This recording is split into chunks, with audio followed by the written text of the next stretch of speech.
Now, you'd think the lookout across the street would have seen the police arrive at 2 o'clock in the morning, but unfortunately, he was busy watching TV instead, so he did not see these undercover police arrive.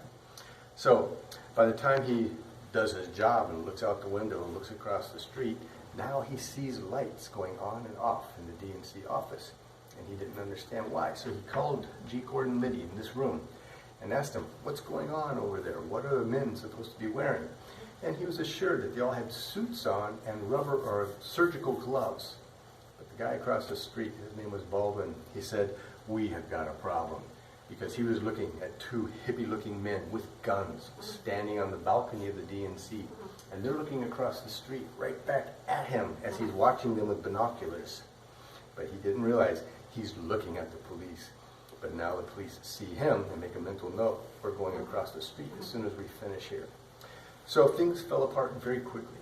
Within about 30 minutes of arriving, the police found 5 men, all in one little cubicle of the DNC. And 2 of these men had the same phone number on them.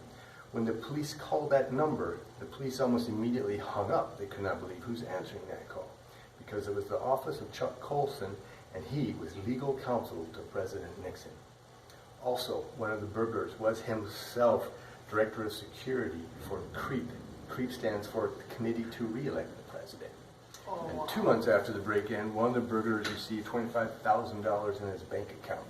That money later traced back to the Republican Party.